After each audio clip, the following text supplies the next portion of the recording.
Okay, it's a funny one because as a child I was extremely shy, and I'd give all these clubs a go, try different things, but I'd end up quitting and not wanting to continue. It wasn't until I was about 13 that my dad took me to see a local kickboxing show, and I remember seeing some of the girls up there and thinking, do you know what? I reckon that could be something that I could be good at.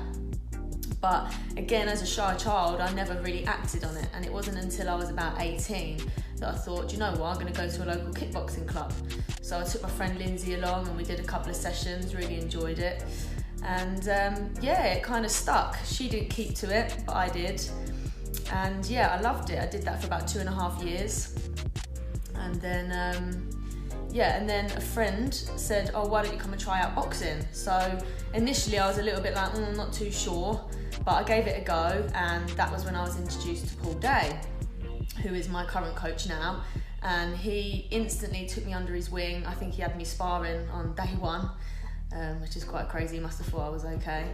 And then from there, I just feel like he's believed in me, and there's been opportunities within boxing that has allowed me to stay focused and keep driving towards different goals all the time, and that's what's initially pushed me on, really. So that's where it all started. So we've got a really good relationship. I've been with Paul Day now for around about 10 years. Paul Webber slightly less, but our relationship is great. During training, we're very serious. We've got goals we like to hit. We like to train hard, but equally at the same time, we can have a laugh with it too. And I think, when you've got that, the experience of both coaches, Paul Day is a great ex-professional fighter, great amateur career, knows what he's talking about. And then you've got Paul Webber, who was into his powerlifting and stuff as a youngster and swimming, and he's got a lot of knowledge. So you put the two together and it makes for a great team, really. So apart from the obvious, which is winning titles and progressing as far as I can in my professional career, I'm also a personal trainer. So 50% of my client base is children, and I think it's really important for me to set a good standard and to teach these kids to be the best you can be, and to strive for big things. And if I can do that and be that image for them, then I think that's my motivation to keep pushing on and keep trying to be a good role model. Oh, this is a tough one because most would pick old time greats, but I remember when my mum and my dad used to watch old Tyson fights, and I just remember they put the tape in, recording it, and we'd watch it the next day, and I'd be like, oh God, can we turn it off, because I'd want to watch a cartoon or something. So it's really funny how now I'm really into boxing. But I'm probably going to pick more of recent fighters because that's what I've sort of, my knowledge is built around. Firstly, I'm going to start off with Tyson Fury. He is a fantastic athlete and an incredible person too. So all round, for those reasons, I love him. Katie Taylor for women's boxing. I think all men and all women in boxing will appreciate her. She is such a nice human being, really, really humble.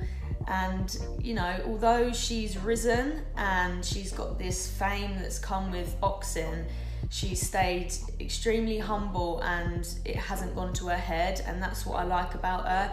There's a lot of people where they get this stardom and this fame, and it goes to their head and they turn into these characters that actually aren't all that nice. So for that reason, Katie Taylor as an all-round athlete is fantastic. Also as well, I'm going to say Terry Harper.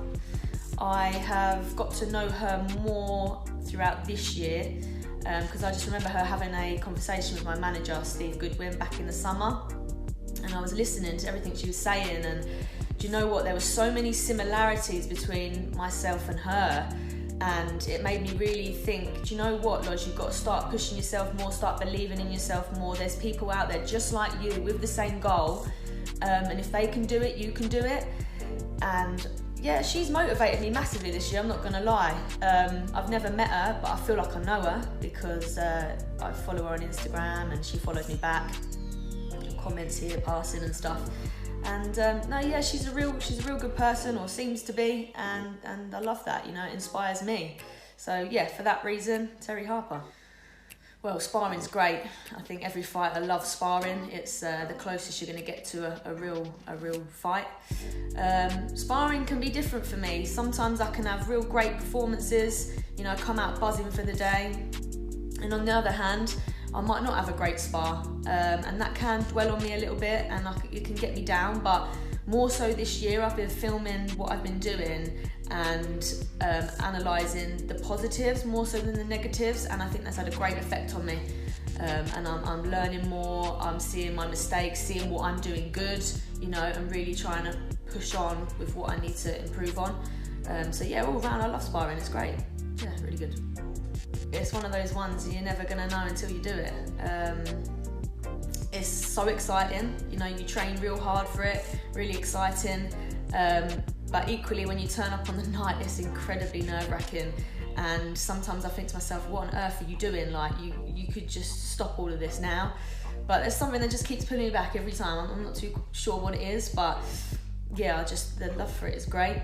And also as well, like being announced to the ring is great. My brother is a music producer, Mitchell Parker, and he does all my my walk-on music for me. So he's really created that good buzz, and it gets the crowd going as well. So yeah, I live for that moment. It's brilliant. Well, I kind of understand if you've not got the courage to do something, because I've struggled in my times, you know, having the courage to go along to new things, meeting new people. You know, it can be real tough, but I think initially if you've got that drive and that want to try it out, you should really follow it, because you never know where that's going to lead you. And, you know, it's led me to great places. And I also think if you're that worried or you're that shy, do what I did. I took a friend along to my first kickboxing class. Yeah, they didn't stick at it, but I found out that was for me. That's what I love doing, and now look at where I've come to. So yeah, I think just go for it, get out your comfort zone, because you never know what that could lead to. Absolutely. You know, boxing isn't just about putting the gloves on and punching people. It teaches you so much. It teaches you to be disciplined, respectful. It allows you to be goal-driven, you know, with targets to achieve. Also teaches you to live a good, healthy lifestyle, which obviously you need to be a boxer. If you don't, then you're soon going to find out about it. So I think, yeah, you can take all those aspects into later life, and it really does help you. Confidence, everything. Yeah, I recommend it, and anyone can do it as well.